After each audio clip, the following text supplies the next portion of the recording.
Hai, selamat datang di kotak romantis, tempat di mana rindu yang terpendam dan cinta yang tak terucapkan menemukan suaranya dalam bisu. Malam ini, izinkan aku membawamu menyusuri kisah seorang pria muda yang tinggal di rumah mertuanya dan mendapati hangat yang tak seharusnya ia peluk. Ini bukan sekadar cerita tentang perselingkuhan, tapi tentang dua jiwa yang terjebak dalam sepi, saling menyentuh di lorong sunyi, dan diam-diam jatuh pada pelukan yang dilarang. Inilah kisah ruang sunyi di rumah mertua. Dengarkan dengan hati dan biarkan setiap kata menyelinap ke ruang-ruang terdalam dari hasratmu yang terlupakan.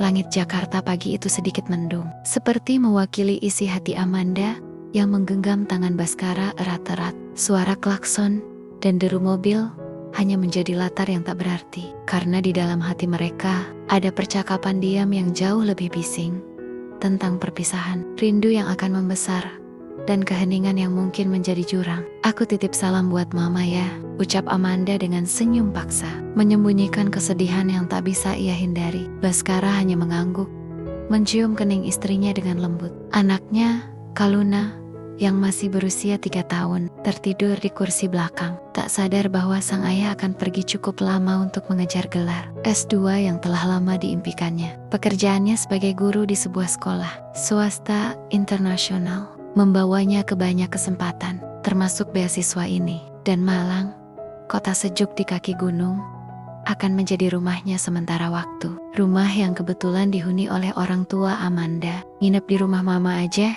ya, Mas?" saran Amanda dulu dengan nada lembut. "Biar hemat, dan mama juga pasti senang. Rumahnya ada yang bantu rawat. Apalagi papa kan sekarang stroke." Awalnya Baskara ragu, tapi suara Amanda saat menyarankannya terdengar tulus. Akhirnya ia menyetujui. Bu Mira menyambut Baskara dengan senyum lebar dan pelukan hangat saat pintu dibuka.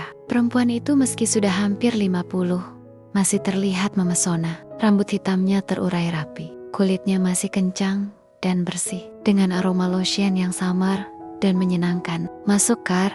Sudah mama siapin kamarnya." "Itu kamar Amanda dulu waktu masih gadis," ucapnya. Baskara menunduk sedikit, sopan. "Terima kasih, Ma." Rumah itu hangat, bersih, dan dipenuhi sentuhan feminin. Di pojok ruang tamu, kursi roda dan alat bantu jalan terlihat sunyi. Sang ayah mertua, Pak Sugeng, duduk di kursi malas di teras, menatap kosong ke kejauhan. Bekas perwira polisi itu sudah 3 tahun. Ini lumpuh separuh tubuh dan tak lagi bisa bicara. Hari-hari Baskara berjalan tenang. Kuliah dari Senin sampai Jumat, tugas-tugas yang menumpuk, dan di sela itu membantu pekerjaan rumah dan sesekali menemani Pak Sugeng ke rumah sakit. Bu Mira terlihat sangat menghargai bantuannya. "Mas Kar, maaf ya, Mama jadi sering nyuruh-nyuruh," kata Bu Mira suatu sore. "Tidak apa-apa, Ma.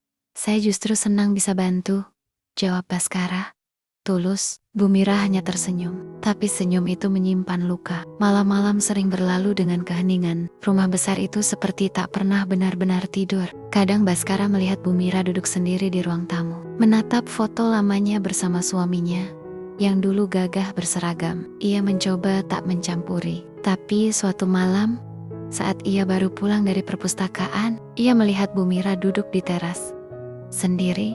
Bahunya gemetar. "Mama, kenapa?" "Kedengeran?" tanyanya pelan. Bu Mira menggeleng, tak menjawab, hanya memandang langit kosong. Lalu, entah mengapa, ia berdiri dan tiba-tiba memeluk Baskara tanpa kata, seperti seorang ibu yang kehilangan arah. Baskara membalas pelukan itu, tapi dalam pelukan itu ada sesuatu yang tak biasa.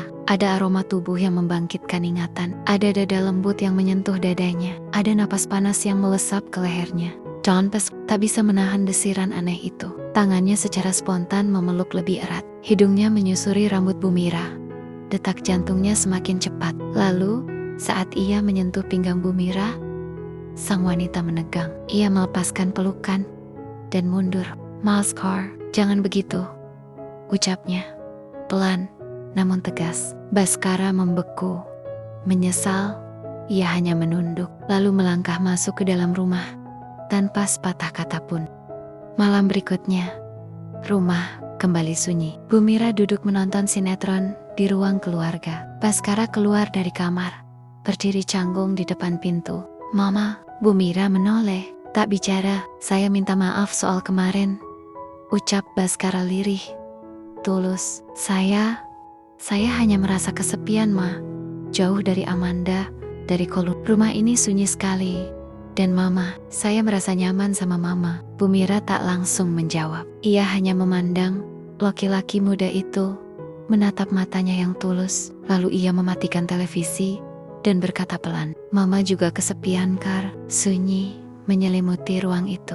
Tapi kali ini bukan sunyi yang kaku, melainkan sunyi yang menggoda. Sunyi yang menyimpan banyak keinginan tak terucapkan. Bu Mira berdiri, menghampiri Baskara. Ia menggenggam tangan menantunya. Dingin. Tapi kemudian, ia membenamkan wajahnya di dada pria itu. Pelukan itu kembali terjadi.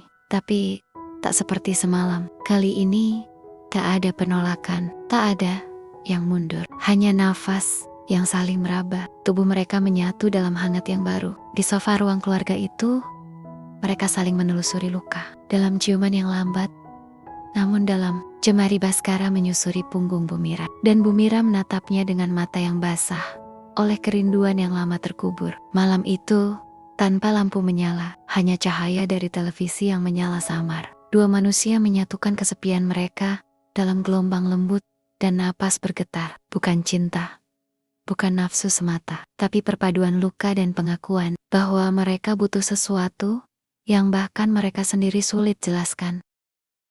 Pagi setelah malam itu, udara di rumah Bu Mira tak lagi dingin, tapi justru terlalu hangat. Bahkan saat mereka tak saling menyapa di meja makan, atmosfernya seperti bergetar diam-diam, seolah tubuh mereka masih saling mengingat, masih menyisakan jejak dari pelukan yang melampaui batas malam kemarin. Bu Mira menyajikan sarapan seperti biasa, tapi kali ini, ia mengenakan daster berbahan satin yang membentuk lekuk tubuhnya dengan sempurna. Lehernya terbuka, rambutnya hanya diikat sekadarnya.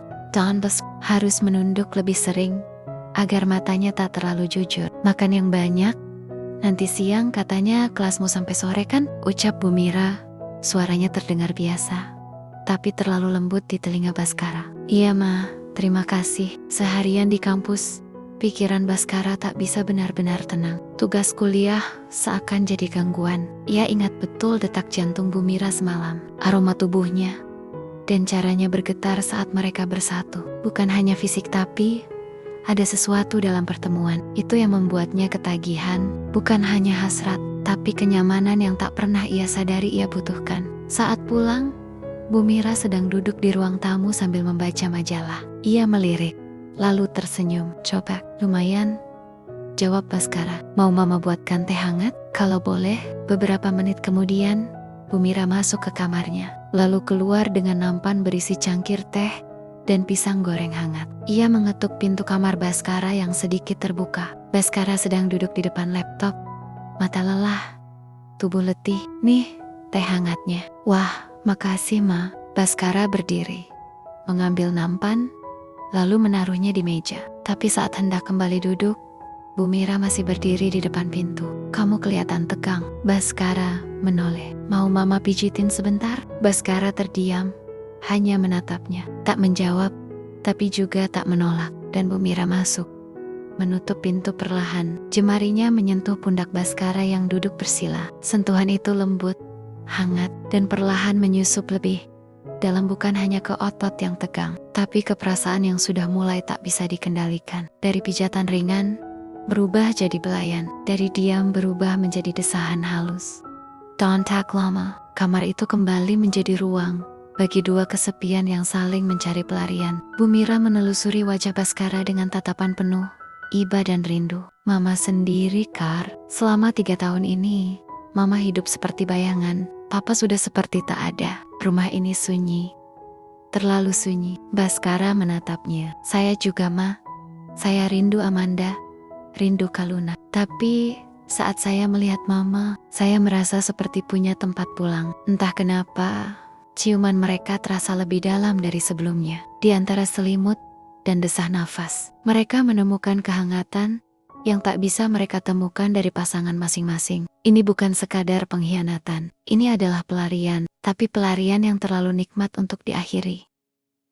Hari-hari berikutnya terasa semakin ringan bagi keduanya. Baskara mulai rajin membawakan aleh-aleh kecil sepulang kuliah. Kue favorit Bumira, shawl tipis bermotif lembut, atau minyak aromaterapi yang katanya bisa bantu tidur nyenyak. Bumira menyambut semua itu dengan senyum manja yang tak seperti biasanya. "Kok manis banget sih kamu?" goda Bumira sambil tertawa pelan. "Biar mama senang." Kadang, saat Baskara sedang duduk santai membaca buku, Bumira tiba-tiba datang dengan wajah ceria, duduk di sampingnya, menyender pelan, atau menyusupkan tangan ke lengannya. "Temenin mama nonton bentar yuk." Kadang, mereka hanya duduk berdekatan. Kadang, Bumira mengelus paha Baskara perlahan. Dan kadang kamar itu kembali menjadi ruang sunyi yang penuh hasrat terpendam. Suatu malam, hujan turun deras di luar. Gemuruhnya terdengar samar, seperti menjadi latar bagi malam yang terlalu tenang di dalam rumah. Baskara sedang mengerjakan tugas kuliah.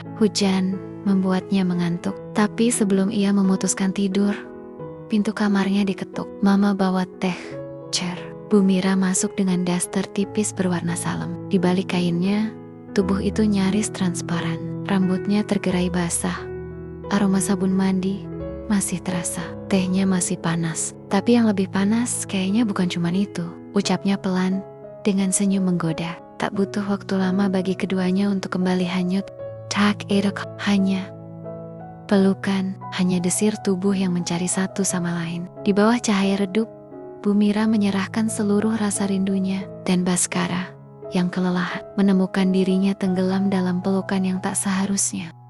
Waktu berjalan cepat, hari berganti minggu, dan minggu berganti bulan. Sampai pada suatu malam, Baskara berkata, "Ma, minggu depan aku pulang ke Jakarta. Kuliah lagi libur." Bumira diam, senyumnya memudar. "Berapa lama?" "Saminu."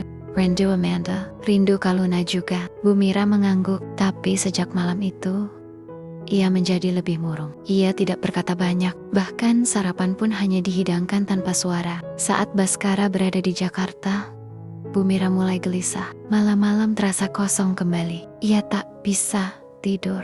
Tubuhnya terasa dingin, meski selimut tebal sudah membungkus. Lalu, dengan jemarinya yang gemetar, ia mengetik pesan, "Baskara, kapan pulang?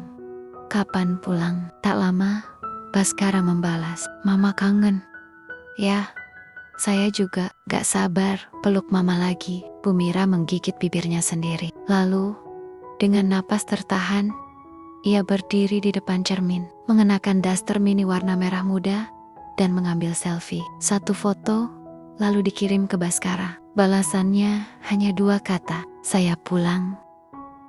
Baskara tiba di stasiun Malang dengan langkah tergesa. Wajahnya lelah, tapi matanya tak bisa menyembunyikan rindu yang membuncah. Sepanjang perjalanan kereta, pikirannya hanya dipenuhi satu nama. Bukan Amanda, bukan Kaluna, melainkan Mama. Malam mulai turun saat ia tiba di rumah. Gerimis halus menetes di atap genteng. Rumah itu tampak hening.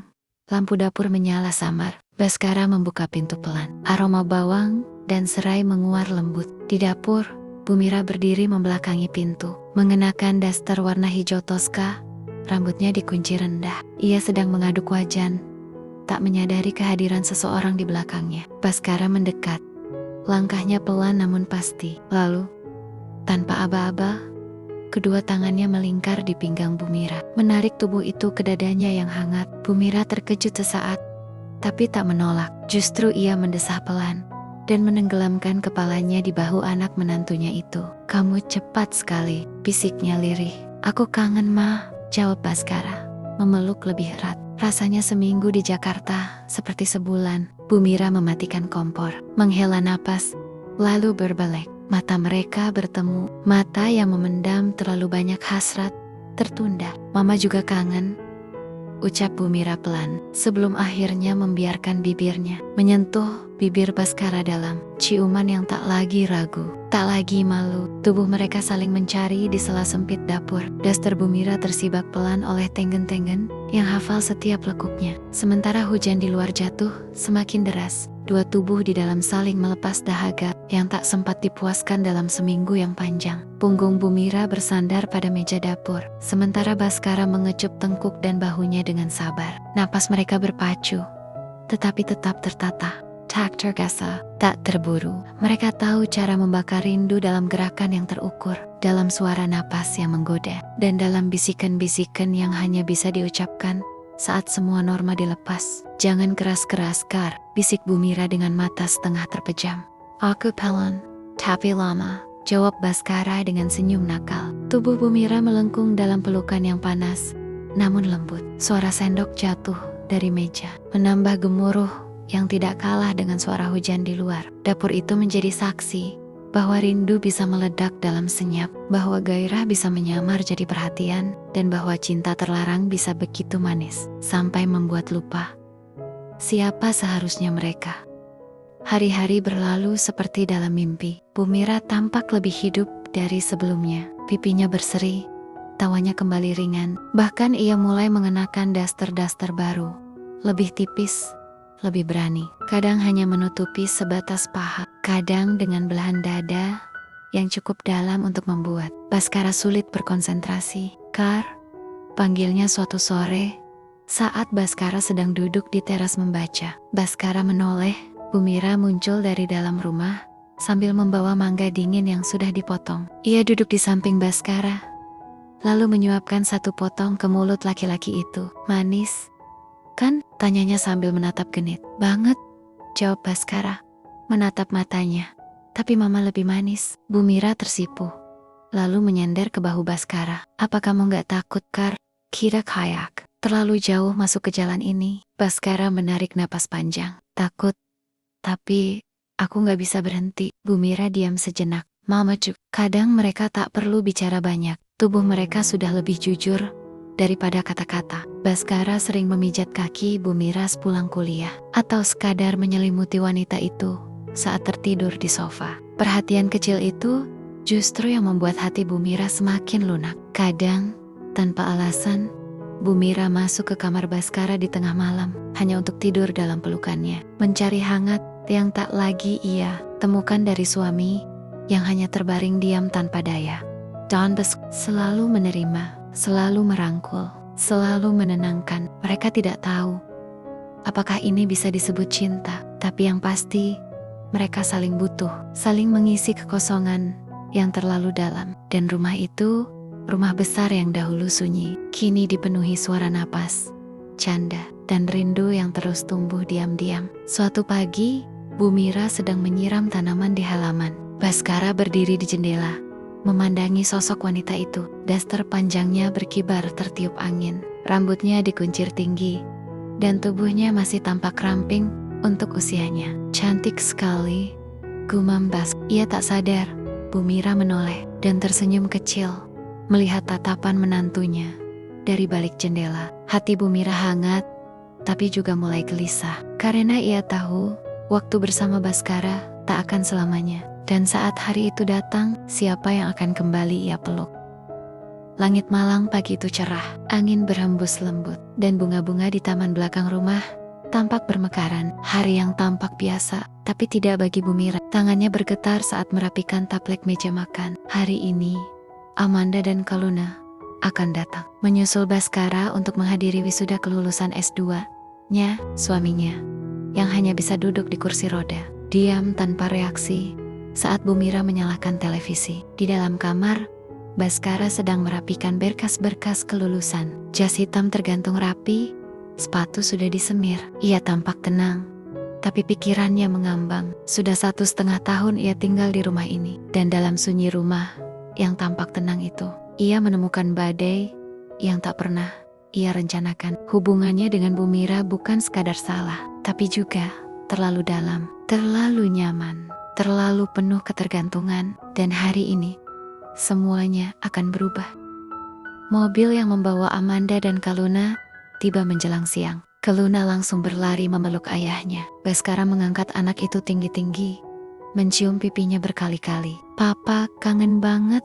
Sir. Amanda tampak bahagia, wajahnya berseri, tubuhnya sedikit lebih kurus, tapi matanya berbinar. Mas, kamu tambah kurus ya? katanya sambil memeluk suaminya. Banyak tugas, jawab Baskara, tersenyum tipis. Bu Mira berdiri di depan pintu, menyambut mereka dengan pelukan hangat. Senyumnya lebar, tapi matanya menyimpan sesuatu. Ia mengelus kepala cucunya, memeluk putrinya erat, lalu memandang Baskara sejenak. Pandangan singkat, tapi cukup untuk mengaduk isi dada. Mereka makan siang bersama. Meja penuh dengan masakan favorit Amanda dan Kaluna. Tawa menjema, cerita mengalir. Rumah itu kembali terdengar ramai seperti dulu, tapi hanya di permukaan. Di balik senyum dan gelak tawa, Bu Mira duduk dengan jantung yang berat. Sesekali ia melirik Baskara, yang kini lebih banyak menatap anak dan istrinya. Di malam hari, setelah Kaluna tertidur dan Amanda menyiapkan pakaian untuk wisuda esok hari, Bu Mira duduk di dapur sendiri. Matanya menatap kosong ke arah gelas kosong di meja. Bibirnya mengatup kencang, napasnya berat. Tak lama, Baskara masuk diam-diam. Ia berdiri di belakangnya, seperti dulu. Tapi kali ini, mereka tak saling menyentuh. Bu Mira tak menoleh. Besok kamu wisuda. Habis itu, pulang ke Jakarta? Ya, pertanyaan itu tak ia jawab, karena ia tahu jawaban apapun akan menyakiti. Mama tahu, Char, ini waktunya selesai. Baskara menarik kursi, duduk di samping Bu Mira.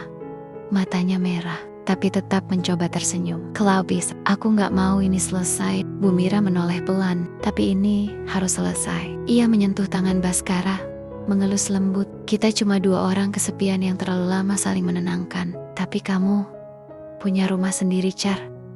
Amanda masih muda, Kaluna butuh ayahnya. Dan Mama sudah cukup lama kehilangan segalanya. Air mata mulai menetes di pipi wanita itu. Ia mencoba tersenyum, walau hatinya seperti dirobek perlahan. Terima kasih, ya, karena pernah membuat Mama merasa hidup lagi. Baskara menunduk, tak bisa menjawab. Ia ingin memeluk wanita itu, mencium dahinya, berkata bahwa semuanya tidak harus berakhir. Tapi ia tahu, apapun yang ia katakan malam itu hanya akan menjadi luka baru bagi mereka berdua. Keesokan harinya, Baskara mengenakan toga dan jas hitam. Di barisan penonton, Amanda menggenggam tangan Kaluna. Bu Mira berdiri di belakang mereka, tersenyum bangga, walau hatinya tergores. Saat nama Baskara dipanggil, dan ia melangkah naik ke panggung, sorak dan tepuk tangan terdengar meriah. Kamera mengabadikan momen. Amanda memeluk putrinya sambil melambai. Dan di tengah keramaian itu, Bu Mira menatapnya dengan senyum penuh luka. Senyum seorang wanita yang tahu bahwa laki-laki itu bukan miliknya. Tidak dan tidak akan pernah. Malamnya, setelah semua tamu pulang dan rumah kembali sunyi, Bu Mira berdiri di jendela kamar. Lampu kota Malang menyala jauh di kejauhan. Angin malam membawa dingin yang ia kenal betul. Kesepian. Pintu kamar diketuk. Pelan, Baskara masuk, hanya mengenakan kaos dan celana tidur. Mama belum tidur. Bu Mira menggeleng. Enggak ngantuk. Baskara berjalan mendekat. Besok kami pulang ke Jakarta. Bu Mira menatapnya lama, tak berkata apa-apa. Terima kasih, Ma. Buat semuanya, Bu Mira mengangguk. Jaga Amanda, sayangi Kaluna. Jangan biarkan mereka kesepian seperti Mama. Dan untuk terakhir kalinya, mereka berpelukan. Pelukan panjang, yang tenang. Bukan pelukan bergairah, tapi pelukan pamit yang hangat. Seperti mendekap kenangan untuk dibawa pulang dalam diam. Mereka tak bercinta malam itu. Mereka hanya duduk bersebelahan, diam, tapi mengerti. Keesokan harinya, mobil yang membawa Baskara, Amanda, dan Kaluna melaju meninggalkan rumah. Bu Mira berdiri di teras, melambai, menahan air mata. Tak ada kata, tak ada janji, hanya ruang sunyi yang kembali hadir di rumah itu. Sunyi yang pernah dibungkam oleh cinta yang salah, tapi juga cinta yang nyata. Hari-hari kembali berjalan seperti semula. Waktu seolah menelan segalanya dalam diam. Tak ada lagi suara kaki laki-laki muda di lorong rumah. Tak ada lagi tawa lirih di dapur saat dini hari. Tak ada lagi pelukan hangat yang menyelinap di tengah kesepian malam. Bu Mira kembali sendiri. Suaminya tetap terbaring dalam diam. Matanya yang kosong hanya menatap langit-langit kamar. Kalimatnya tak pernah kembali. Geraknya hanya sebatas kedipan dan isyarat samar. Setiap pagi, Bu Mira menyeduh 2 cangkir teh. Satu untuk dirinya, satu lagi tetap ia letakkan di seberang meja. Tempat kosong itu kini menjadi altar kenangan, tempat di mana tangan Baskara dulu menyentuh. Mata Baskara menatap penuh rindu, dan bibirnya membisikkan kalimat yang membuat tubuh wanita itu gemetar. Bukan karena takut, tapi karena hidup.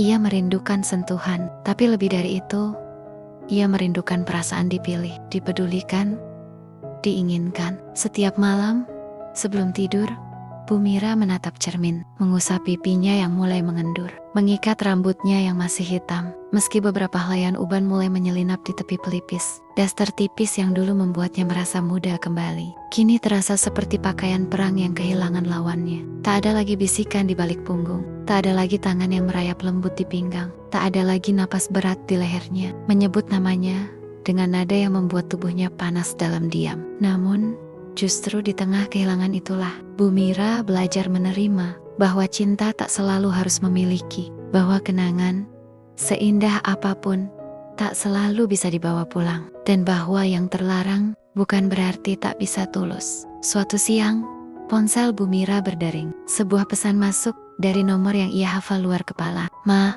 Kak Luna sekarang udah bisa baca. Dia suka banget buku-buku yang aku beliin. Amanda juga sehat. Kami sering ngobrolin mama.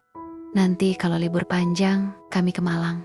Ya, Bu Mira membaca pesan itu sambil tersenyum. Tapi, senyum itu tak sampai ke matanya. Ia mengetik balasan pelan. "Mama kangen, tapi jangan buru-buru pulang. Jagalah rumahmu baik-baik." Nah, ia menutup layar, memeluk ponsel itu ke dada, dan menatap keluar jendela. Langit Malang sore itu sendu, angin berembus pelan, mengayun tirai jendela yang mulai usang. Aroma hujan yang sebentar lagi turun membawa kembali bayangan-bayangan masa lalu, sentuhan di dapur, pelukan di ruang tamu, ciuman di balik jendela kamar. Namun kini, semua hanya tinggal ruang sunyi. Bu Mira menyalakan radio tua di pojok dapur. Lagu lama mengalun pelan, lagu yang pernah diputar saat tangan Baskara mengelus tengkuknya, mencium bibirnya sambil membisikkan, "Mama, izinkan aku mencintaimu dalam salah." Tapi sungguh-sungguh, kalimat itu masih menempel di dinding hatinya, tak bisa dicuci waktu. Terkadang, malam datang begitu pelan, dan dalam diam, Bu Mira kembali menyusuri lorong rumah yang kini terasa lebih panjang. Ia menyentuh gagang pintu kamar Baskara, membukanya perlahan. Di sana, tak banyak berubah. Buku-buku kuliah masih tersusun rapi, bantal masih bersandar di sudut tempat tidur, dan selimutnya masih terlipat dengan cara yang dulu sering ia rapikan. Ia duduk di tepi ranjang, mengusap spray, menutup mata, dan malam itu, dalam sepi yang tak pernah benar-benar pergi, Bu Mira menangis. Tampas, hanya air mata yang turun dengan pelan seperti gerimis, yang malu jatuh di awal musim hujan, bukan karena menyesal, tapi karena ia tahu tak akan ada lagi pelukan itu, tak akan ada lagi bisikan itu, tak akan ada lagi tubuh muda yang membakar malam-malam tuanya dengan gairah yang membuatnya merasa hidup. Dan ia pun tertidur di tempat itu, dengan tubuh yang mulai menua, dan hati yang masih menyimpan satu nama yang tak pernah ia panggil di depan siapapun. Kadang, yang paling kita rindukan bukanlah tubuh, tapi saat seseorang hadir, menyentuh luka kita, dan membuat kita merasa hidup kembali. Namun, tidak semua pelukan pantas dipertahankan, dan tidak semua rasa bisa dibenarkan. Terima kasih telah menyimak cerita malam ini. Jika kisah ini menyentuh hatimu, jangan lupa untuk like, subscribe, dan nyalakan loncengnya, agar kamu tak ketinggalan kisah-kisah sunyi berikutnya. Sampai jumpa di ruang cerita berikutnya, di mana kita akan kembali memeluk rasa yang mungkin tak pernah bisa kita miliki sepenuhnya.